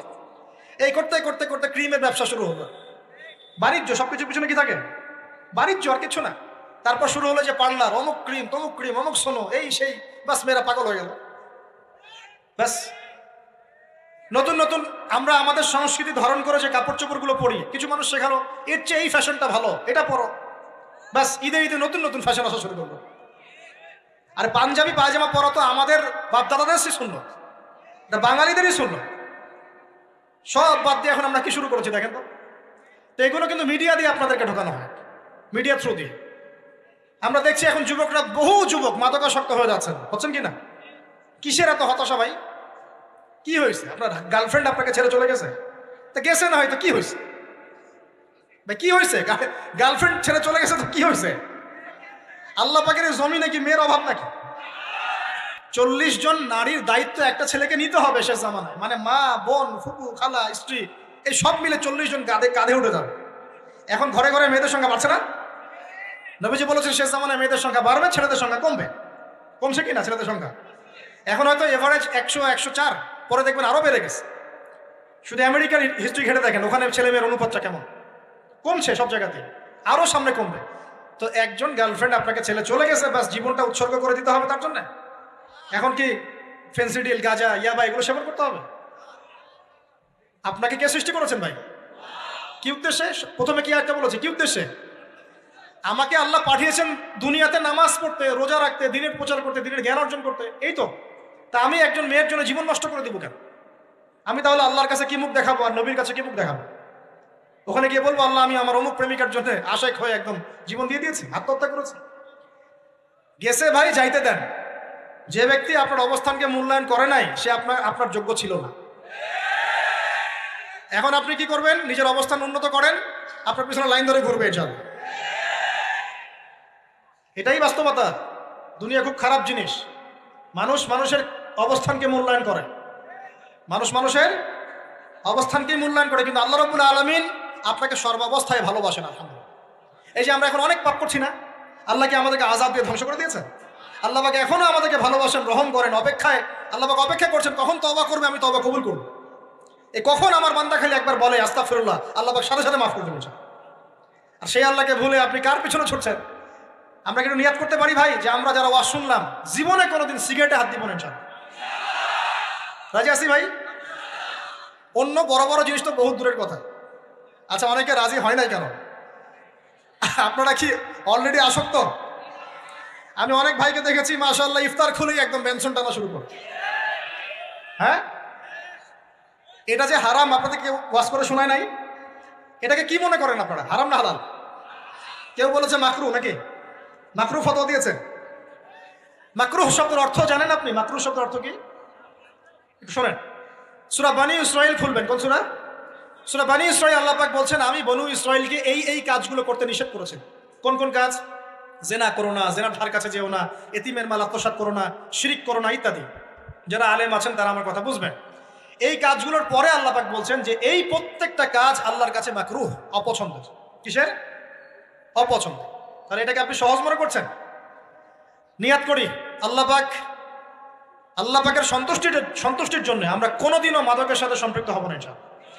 আর বিশ্বাস করেন, শুধুমাত্র মাদক দ্রব্য নিয়ন্ত্রণ অধিদপ্তর এই আইন কানুন এগুলো দিয়ে, জরিমানা দিয়ে মানুষকে মাদক ছাড়ানো যাচ্ছে না, যাবে না। কেন যাবে না এটা আপনারা খুব ভালো করেই জানেন, আমি বলতে চাচ্ছি না। অনেক সময় মাদক বিরোধী কনসার্ট করে মানুষ, মাদক বিরোধী কনসার্টে ওঠার আগে এক বোতল ডাইল খেয়ে আসে আগে। এগুলো কি বাস্তব কথা বলছি না অবাস্তব কথা বলছি? আমাদের যুবক ভাইরা কোশ্চিন কালেও মাদকের ধার কাছে যাবেন না ইনশাআল্লাহ। একটা হাদিস খালি মনে রাখেন, এই হাদিসটা মনে রাখেন। নবী সাল্লাল্লাহু আলাইহি ওয়াসাল্লাম বলেছেন কেউ যদি মাদকদ্রব্য সেবন করে তার 40 দিনের নামাজ কবুল হবে না। সিগারেট একটা খেয়েছি, 40 দিন নামাজ নাই। এরপর যদি সে তওবা করে আল্লাহ মাফ করে দিবে। আবার যদি মাদক খায় আবার 40 দিন কবুল হবে না। যদি আবার তওবা করে আল্লাহ মাফ করে দিবে। আবারও যদি খায় আবারও 40 দিন কবুল হবে না। আবারও তওবা করলে আল্লাহ আবার মাফ করে দিবে। চতুর্থবার সে যদি মাদক খায়, আল্লাহ রসুল সাল্লাল্লাহু আলাইহি ওয়াসাল্লাম বলছেন আল্লাহ পাক কিয়ামতের মাঠে তাকে তিনাতুল খাবাল পান করাবেন। কি পান করাবেন? তিনাতুল খাবাল। সাহাবীরা বললেন ইয়া রাসূলুল্লাহ এটা কি? তিনাতুল খাবাল কি? নবী সাল্লাল্লাহু আলাইহি ওয়াসাল্লাম বলছেন এটা হচ্ছে জাহান্নামীদেরকে আযাব দেওয়ার পর তাদের রক্ত মাংসের যে পুঁজ বের হবে, এই যে ড্রিঙ্কস, জাহান্নামের হার্ড ড্রিঙ্কস, এই ড্রিঙ্কসের নাম হলো তিনাতুল খাবাল। আল্লাহ পাক আমাদের সবাইকে মাদক থেকে বাঁচিয়ে রাখুন। হতাশা মাদক দিয়ে দূর হয় না। হতাশা দূর হবে বলে দিব তিনটা জিনিস, মাত্র তিনটা। কয়টা ভাই? এক, 5 ওয়াক্ত নামাজ। এক কি? নামাজে আপনি অজু করে সিজদা দেন, ইনশাআল্লাহ আপনার মনে প্রশান্তি না আসলে আমাকে এসে বলেন যে আসে না। চোখের পানি, মনের আবেগ যা আছে আপনার ভিতরে, কষ্ট, দুঃখ, যন্ত্রণা সব আল্লাহকে ঢেলে দিবেন ইনশাআল্লাহ। নিজের আবেগ ধরে রাখবেন এখানে, আপনি আল্লাহর জন্য ঢেলে দিবেন। মানুষকে আবেগ দেখা কি লাভ? মানুষ আপনার চোখের পানির মর্ম বুঝবে? মানুষ কি মানুষের চোখের পানির মর্ম বুঝে? আপনার পিতা যদি মারা যায় আমার কাছে এসে দোয়া চান, কান্নাকাটি করে, আমি দোয়া করতে পারবো কিন্তু আমি কিন্তু আপনার ফিলিংসটা বুঝতে পারবো না। আপনার অনুভূতি কে বুঝতে পারবেন? আল্লাহ পাক আপনার ঘাড়ের রগের চেয়েও কাছে আছে। সুবহান আল্লাহ পাক ঘাড়ের রগের চেয়ে কাছে আছে। গতকালকে বাংলাদেশের একজন বরেণ্য আলেমের সাথে একটা কনফারেন্সে ছিলাম। উনি বলছিলেন যে এক ব্যক্তি, এটা শোনেন, এক ব্যক্তি খুব তার শখ যে তিনি সাহাবীদের মতো নামাজ পড়া শিখবেন। কথা বুঝতে পারছেন? সাহাবীদের মতো নামাজ শিখবেন। তো একজন বরেণ্য আলেমের কাছে এসেছেন, এসে বলছেন যে আমাকে সাহাবীদের মতো নামাজ শিখিয়ে দেন। তখন সেই আলেম আরেকজন আলেমের সন্ধান দিয়েছেন, যা তুমি তার কাছে যাও, তিনি শেখাবেন। তো সেই ব্যক্তি একটু অবাক হয়েছেন, কারণ যাকে প্রশ্ন করেছিলেন তিনি অনেক বড় মুহাদ্দিস, আর যার কাছে পাঠানো হচ্ছে তিনি অত বড় মুহাদ্দিস নন, কিন্তু আবেদ, আমল করেন। তাকে গিয়ে বলছেন উনি আমাকে পাঠিয়েছেন সাহাবীওয়ালা নামাজ শিখিয়ে দেন। তখন তিনি বলছেন ঠিক আছে, সুন্দর করে উজু করে আসুন। সুন্দর করে অজু করে আসো। অজু করার সময় খালি খেয়াল রাখবা যে আমি অজু করছি শুধু আল্লাহর সন্তুষ্টির জন্য। কি খেয়াল রাখবেন? অজু করছি শুধু আল্লাহকে রাজি খুশি করার জন্য অজু করছে, আর কোনো উদ্দেশ্য নাই আমার। অজু করতে যাচ্ছে, তিনি আবার বলছেন দাঁড়াও, শুধু আল্লাহকে রাজি খুশি করার জন্য অজু করো। আবার শুরু করছেন, আবার বলছেন শোনো, শুধু আল্লাহকে রাজি খুশি করার জন্য অজু করো। এভাবে বলতেই আছেন। নামাজে দাঁড়িয়ে আছেন, দাঁড়ানোর আগে বলছেন শোনো, শুধু আল্লাহকে রাজি খুশি করার জন্য নামাজ পড়ো। বলতেই আছেন। এক পর্যায়ে সে ব্যক্তি নামাজ শুরু করলো, নামাজে মনোযোগ এদিক ওদিকে যায়, আর তার মাথায় এটা আসে, এই শুধু আল্লাহকে রাজি খুশি করার জন্য আমাকে নামাজ পড়তে হবে, শুধু আল্লাহকে রাজি খুশি করার জন্য নামাজ পড়তে হবে। এই চিন্তা তার মনের মধ্যে ঘুরপাক খাচ্ছে। এভাবে নামাজটা সে শেষ করেছে। শেষ করে চিন্তা করছে যে নামাজ তো পুরোপুরি মনোযোগ দিতে পারলাম না। বারবার মাথার মধ্যে এরকম চিন্তা আসছে, আল্লাহ আমাকে তো মাফ করে দাও, নামাজটা আমার মনে হলো না ঠিক মতো। তখন সে ফিরে এসে তার সে ওস্তাদকে বলছেন, আমার তো নামাজ এরকম করে পড়লাম, কিন্তু শেষমেশ মনে হলো যে নামাজটা হয়তো কবুল হয় নাই, আল্লাহর কাছে খুব মাফ চাইলাম, আল্লাহ আমাকে মাফ করে দাও, নামাজটা মনে হলো না। তখন সেই যে প্রথম ব্যক্তি যিনি পাঠিয়েছেন, তিনি বলছেন এটাই হলো সাহাবীওয়ালা নামাজ। তারা আল্লাহকে রাজি খুশি করার জন্য নামাজ পড়তেন, নামাজ শেষ করে আল্লাহর কাছে ইস্তেগফার করতেন, আল্লাহ কিছুই হলো না, কিছুই হলো। আমার কথা কি বুঝতে পারছেন? অতএব আল্লাহকে রাজি খুশি করার জন্য আপনি আপনার আবেগ, আপনার ইবাদত সব ঢেলে দিবেন, অন্য কারো কাছে কিছু পাওয়ার আশা করবেন। অতএব নামাজ আপনার মাদকের দিকে যাওয়া লাগবে না, নামাজই আপনার হতাশা দূর করে দেবে ইনশাআল্লাহ। 2 নম্বর আমল হচ্ছে কোরআন তেলাওয়াত। যে ব্যক্তি কোরআন তেলাওয়াত করতে পারে নিয়মিত, তার মনের মধ্যে এই হতাশা, এই ভীরুতা, এই কাপুরুষতা কিচ্ছু আসবে না ইনশাআল্লাহ। আমি গ্যারান্টি দিচ্ছি আপনাকে, হতাশা আসবেই না আপনার মনে, যদি আপনি কোরআন বুঝতে পারেন। কোরআনের একটা আয়াত নিয়ে কোনো সময় দেখা যায় 2-3 ঘন্টা সময় পার হয়ে যাচ্ছে, আয়াতটা ছেড়ে সামনে যেতে পারছি না। কোরআনের ভিতরে ঢুকলে আপনি দুনিয়ায় ভুলে যাবেন কি হচ্ছে আশপাশে। আমি এমন অনেক আলেমকে দেখেছি যে একটা বই, পাতলা একটা বই, আরবি বই নিয়ে পড়া শুরু করেছেন, ওই যে ফজরের পরে জোহরের ওয়াক্ত হয়ে যাচ্ছে, বইটাই শেষ করতে পারেননি। বুঝতে পারবেন? যখন আপনি ইলমের ভিতরে ঢুকে যাবেন, কোরআনের ভিতরে, হাদিসের ভিতরে, আপনার দুনিয়ার খেয়ালই নাই। একজন আলেম, তিনি এক রাত্রে একটা বই লিখেছিলেন, চটি বই, এক রাত্রের মধ্যে। বলা হচ্ছে, তার সম্পর্কে বলা হচ্ছে যে রাতের খাবার তাকে দেয়া হয়েছে, যে আপনি এটা খেয়ে নেন। তো সে খাবারটা পাশেই আছে, খাবারটা খাবো, এটা লিখে খাবারটা খাবো, এরকম তার চিন্তা ছিল। ফজর হয়ে গেছে, বই লিখাও শেষ, খাবার এই অবস্থায় পড়ে আছে, ডুবে গেছেন ভিতরে, খাওয়ার মাথায় তার খেয়াল নাই। এরকম হয়। একজন মনীষী, বিখ্যাত মনীষী, রিয়াদুস সালেহীন কিতাবের রাইটার, সংকলক আল্লামা নববী রাহিমাহুল্লাহ, এরকম সারা রাত চলে গেছে, পাশে 2টা খেজুর, ওই 2টা খেজুর খাওয়ারই সময় পান। হাদিস নিয়ে গবেষণা করতে রাত পার হয়ে গেছে। আমি বলতে চাচ্ছি, যখন ইলমের ভিতরে, কোরআন হাদিসের ভিতরে ঢুকে যাবেন, আপনার দুনিয়ার খেয়াল আপনার চলে যাবে ইনশাআল্লাহ। এই টেনশন, হতাশা, এই সেই বাদ, তখনই আল্লাহ পাক আপনাকে তার পক্ষ থেকে রহমত দিবেন, বরকত দিবেন, আল্লাহ আপনার দুনিয়ার কাজগুলো করে দিবেন ইনশাআল্লাহ। তখন দেখবেন কেউ আপনার দুনিয়ার ওই কাজটা করে দিয়েছে, কেউ ওই কাজটা করে দিয়েছে, কেউ বাসায় খাবার পাঠিয়ে দিয়েছে, আল্লাহ পাকই এগুলো করাই দিবেন ইনশাআল্লাহ। তো প্রিয় ভাইরা, মাদকে যাবো না আল্লাহর কাছে আসবো? 2 নম্বর কোরআন তেলাওয়াত, 3 নম্বর আল্লাহর জিকির। 3 নম্বর কি ভাই? আল্লাহর জিকির। চলতে ফিরতে সব সময় মুখ চলতে থাকবে, মুখ না চললেও মন তাজা থাকবে, মনে মনে জিকির হতে থাকবে। মনে মনে জিকির করতে পারেন? মুখ নড়বে না, কিন্তু মনে মনে আপনার একটা জিকির হতে থাকবে, সুবহানাল্লাহ ওয়া আলহামদুলিল্লাহ, লা ইলাহা ইল্লাল্লাহ, আল্লাহু আকবার। পারা যাবে? পারে। মানুষের মন কখনো চুপ করে থাকে না, কিন্তু মানুষের মন অলওয়েজ কিছু না কিছু চিন্তা করতে থাকে না, যতক্ষণ না ঘুমায় মানুষ। তো প্রিয় ভাইরা, বেশি বেশি জিকির করবো, সুবহানাল্লাহ, আলহামদুলিল্লাহ, লা ইলাহা ইল্লাল্লাহ, আল্লাহু আকবার, লা হাওলা ওয়ালা কুওয়াতা ইল্লা বিল্লাহ, এগুলো চলতে থাকবে। আল্লাহ পাক তৌফিক দান করুন। আমরা আমাদের সমাজে যুবকদেরকে এরকম টিকটকে দেখছি, অনলাইনে আসক্ত দেখছি, জেনায় আসক্ত দেখছি, পর্নোগ্রাফিতে আসক্ত দেখছি। আমরা দেখছি আমাদের যুব সমাজকে মাদকে আসক্ত, কিশোর গ্যাংয়ে আসক্ত। এইগুলো কি আমাদের কাম্য ছিল ভাই? আমাদের কাম্য ছিল? এই অবস্থায় কি যুব সমাজ আল্লাহ পাকের দিনের পতাকা হাতে নিয়ে আল্লাহর জমিনে দিন কায়েম করতে পারবে কিনা? একটু আমাকে উত্তর দেন দেখি। এখন এই অবস্থায় পারবে? অতএব অবস্থার উন্নতি করতে হবে কিনা? উন্নতির জন্য রাজি আছি কিনা ইনশাআল্লাহ? আমরা চাই কি আল্লাহ পাকের দিনটা আল্লাহর জমিনে প্রতিষ্ঠা লাভ করুক, আল্লাহর দিন সবার ঘরে ঘরে পৌঁছে যাক, আল্লাহ পাকের দিনের যে সৌন্দর্য সবাই সেটাই, এই সৌরভটা সবাই পাক। আমরা চাই কিনা? সমাজে শান্তি প্রতিষ্ঠা হোক, আবার সেই রাসূলের মতো যুগ চলে আসুক, আমরা চাই কিনা? অতএব আমাদের সবাইকে যৌবনের এই প্রলোভনগুলো থেকে বেরিয়ে এসে আল্লাহ পাকের ইবাদতে আত্মনিয়োগ করতে হবে। আল্লাহ পাক আমাদের সবাইকে তৌফিক দান করুন, বলি আমিন। আমাদের সবাইকে আল্লাহ রাব্বুল আলামিন কোরআন এবং হাদিসের গভীর জ্ঞান অর্জন করার তৌফিক দান করুন, বেশি থেকে বেশি ইবাদত করার তৌফিক দান করুন। আল্লাহ পাক সবাইকে হারাম সমস্ত রিজিক থেকে বাঁচিয়ে রাখুন। জেনা, ব্যভিচার এবং নারীর ফিতনা, মাদক থেকে আল্লাহ বাঁচিয়ে রাখুন। আল্লাহ পাক আমাদের সবাইকে হালাল রিজিক, হালাল সম্পর্ক যথেষ্ট করে দিন। আল্লাহ পাক আমাদের সবাইকে যেন দিনের দাওয়াতের মেহনত করার তৌফিক দান করেন এবং আলেম ওলামার সাথে পরামর্শ করে দিন শেখার এবং বোঝার তৌফিক দান করেন।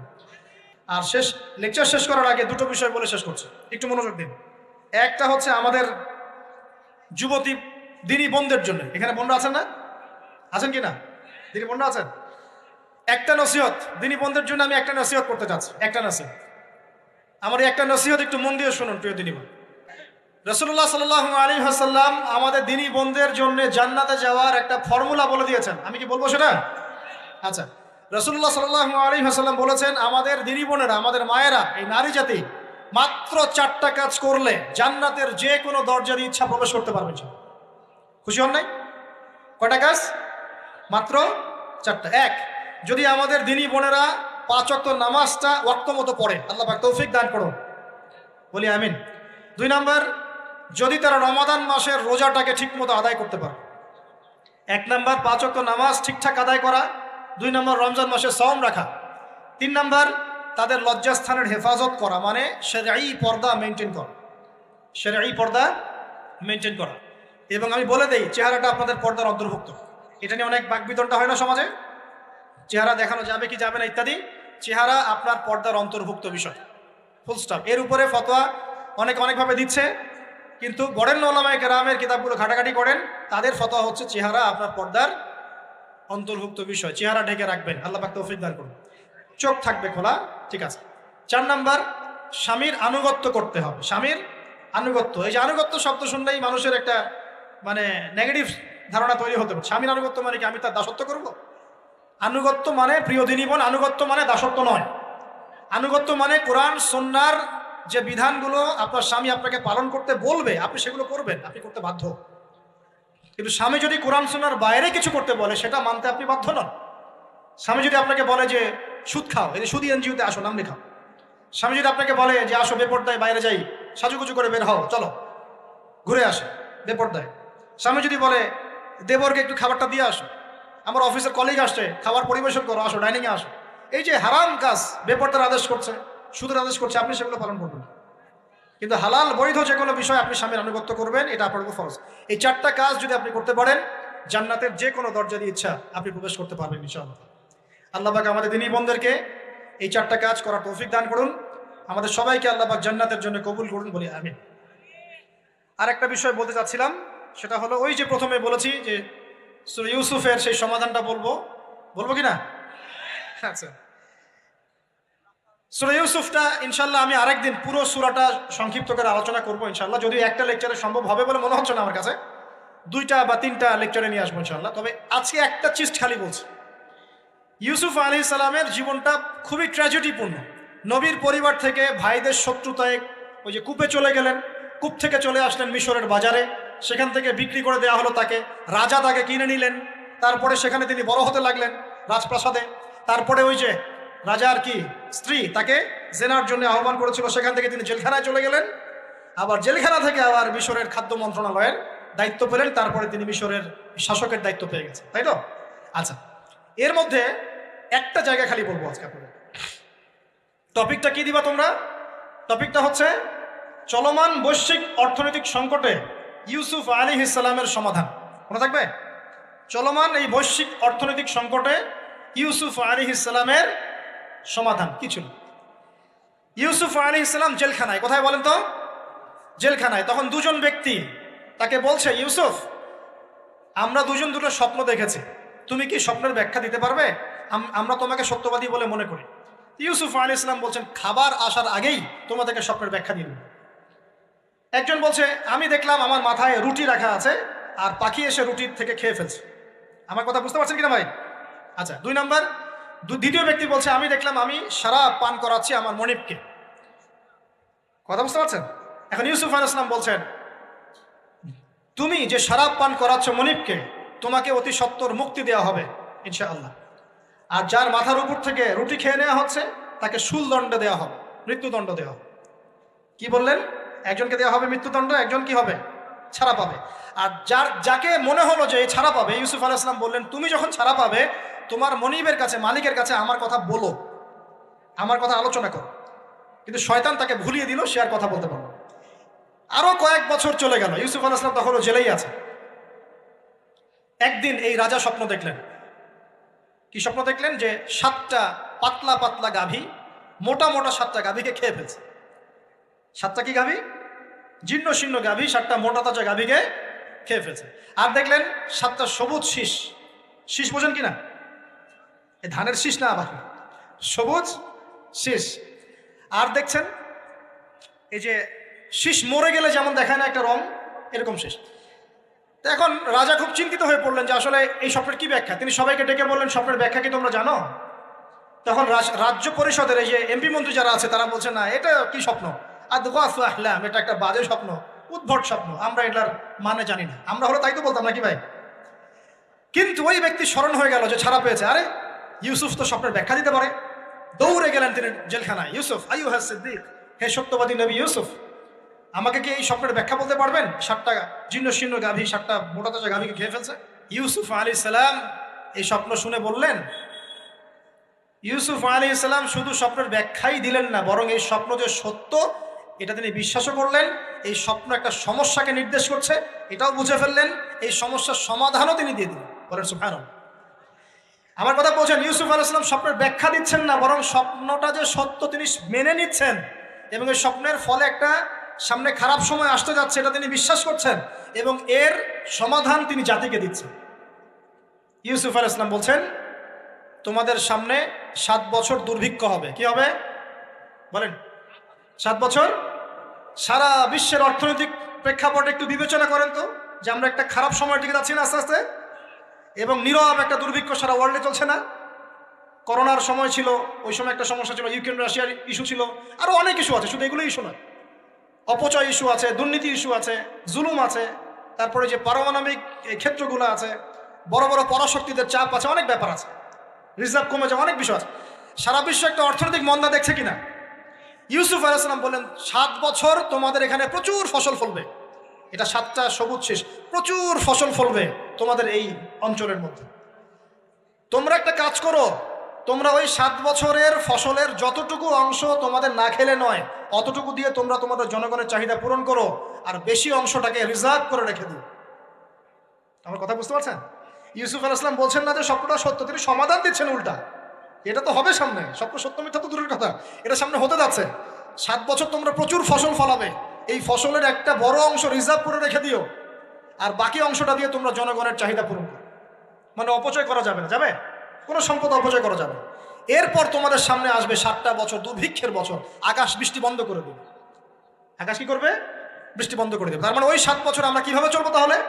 এই যে রিজার্ভ করেছি, এই রিজার্ভ বা সঞ্চিত সম্পত্তি আমরা 7 বছর চলবো। এরপরে আল্লাহ রাব্বুল আলামিন 8ম বছরে আকাশ থেকে বৃষ্টি বর্ষণ করবেন, আবার ফসল ফলবে। কথা কি বুঝতে পারছেন? এই ব্যাখ্যা অন্যরা দিতে পারলো না, ইউসুফ আলাইহিস সালাম দিতে পারলেন।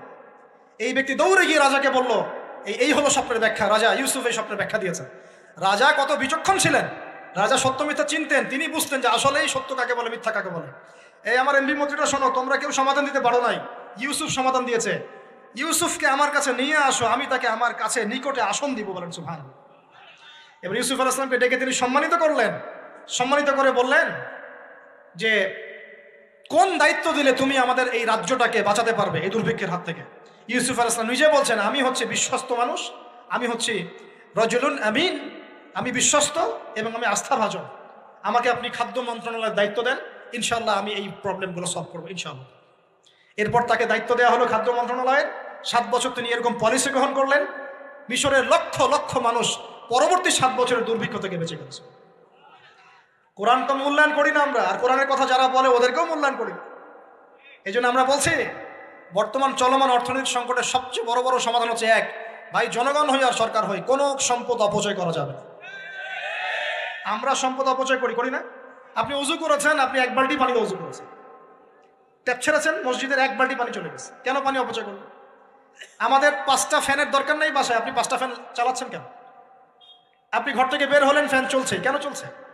ঘর মুছেছেন, ফ্যান ছেড়ে দিয়েছেন, ওই যে পাখা বাতাসে শুকাবে মাটি, কেন? এসি চালিয়েছেন, 24 ঘন্টা চালানোর কি দরকার? 2 ঘন্টা চালিয়ে বন্ধ করলে হয়। বিদ্যুতের ব্যাপার, গ্যাসের ব্যাপার, তেলের ব্যাপার, আমরা কি কম অপচয় করি মনে হচ্ছে আপনার কাছে? আমরা প্রচুর অপচয় করি। আর আমরা জনগণরা সাধু না, আমরা বেশি অপচয় করি। আমরা অপচয় করি না ভাই?